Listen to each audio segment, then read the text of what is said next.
I'm bringing up, and yes, I introduce him this week. I introduce him on a regular basis this way, but tis true, he is a story salon boyfriend.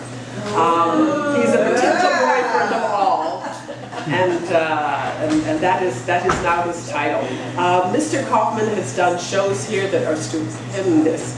He is a singer and a songwriter, and he is charismatic and cute as hell. So his shows are really, really good. He is just tremendously talented. And he has been here for years on a regular basis, not just to do a story, but just also to be a part of the community, to just sit and listen. And we are always honored in every way. Gosh, he's swell. Mr. David Kaufman.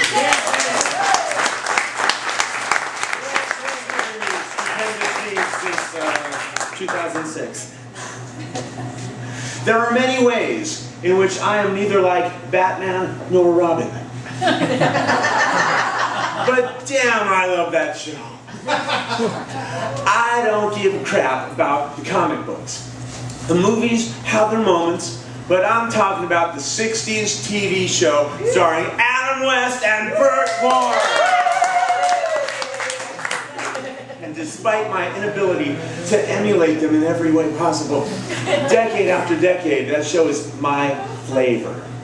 Now, as every true Bat fan knows, how many miles is it from the Batcave to Gotham City? 14 miles. How do we know this? From that short little scene that's in every single episode. You know what I'm talking about, where the hole in the mountain opens and the Batcave, the Batmobile blasts through it, and always passes the sign with the important mileage information. Information which is not important to my story. My story is more concerned with the blasting than the mileage.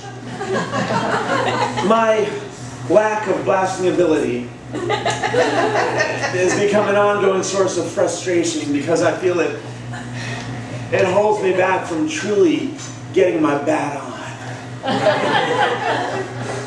You see, unlike the dynamic duo, I don't live in the Batcave, not even stately Wayne Manor. I live in North Hollywood on B-A-K-M-A-N Avenue. The reason I spell it out is because I'm not sure what's the best way to say it. If I say Bachman, people will assume it's spelled with a C. If I say Bakeman, they'll assume there's an E in it. If I say Bachman, you would naturally assume there's a C-H in it. So I spell it out. Spelling aside, no one would ever mistake my quiet residential street for, oh, say, Hollywood Boulevard, or even Ventura Boulevard. There's no reason why hundreds or even dozens of people would be walking up and down my quiet residential street at all times of the day or night, and indeed, unlike those more famous streets, crowds of people do not go up and down my street constantly at all times of the day or night. There is one time when it is guaranteed someone will be walking down my street.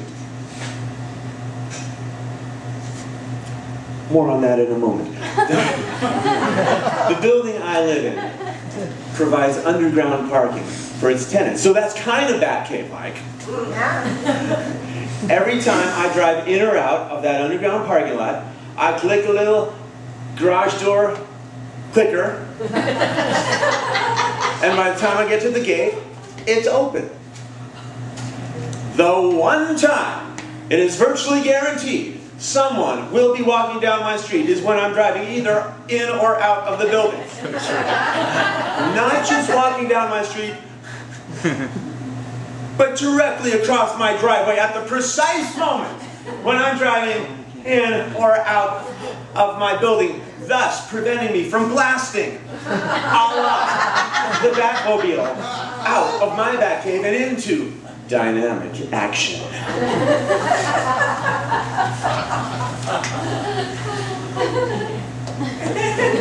It doesn't matter if I'm driving in or out. Time of day does not seem to be a factor. It could be morning, afternoon. I could be coming home from a gig at 2 in the morning. As I turn onto my street, my otherwise vacant street, approaching my driveway, someone will be positioned on the sidewalk at the perfect distance, combined with the perfect walking speed, so as to arrive at my driveway at the precise moment I do, thus killing my momentum and bad vibe. What does this mean? How can I be so consistently out of sync with the universe?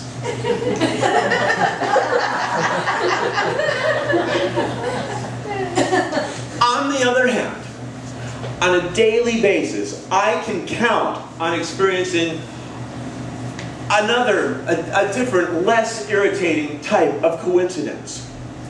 Usually benign, mundane, sometimes profound.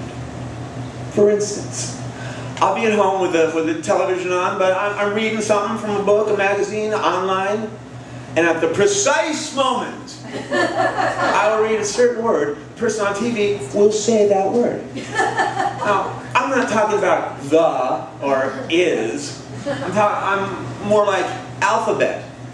Not impressed? Consternation. Or, I'll be driving down the street, I have a talk radio station on, and at the precise moment, and a person on the radio makes reference to, oh, say, Bill Clinton, I will be crossing, you guessed it, Clinton Street in Hollywood. This stuff happens to me all the time.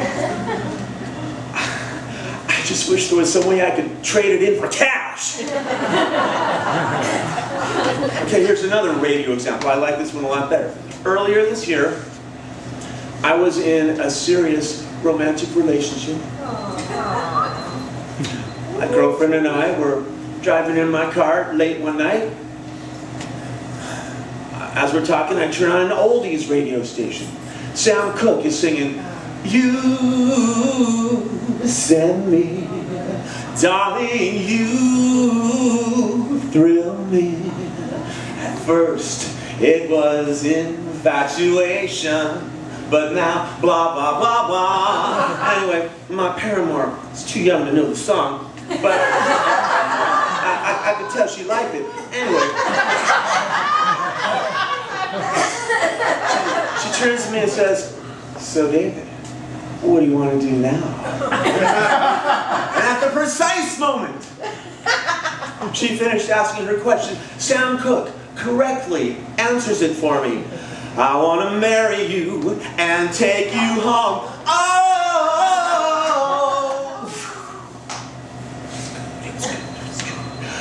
Alas, it was not to be. But the moment was memorable. So, what am I supposed to do with all this?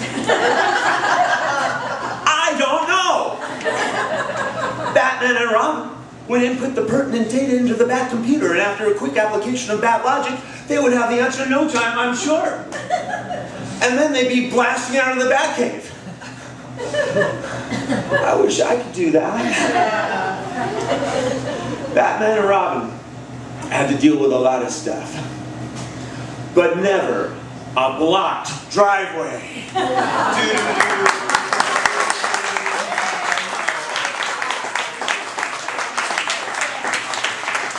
Kaufman.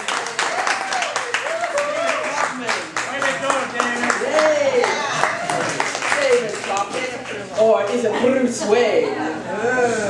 Oh, David. I feel a little Eartha Kitt coming on.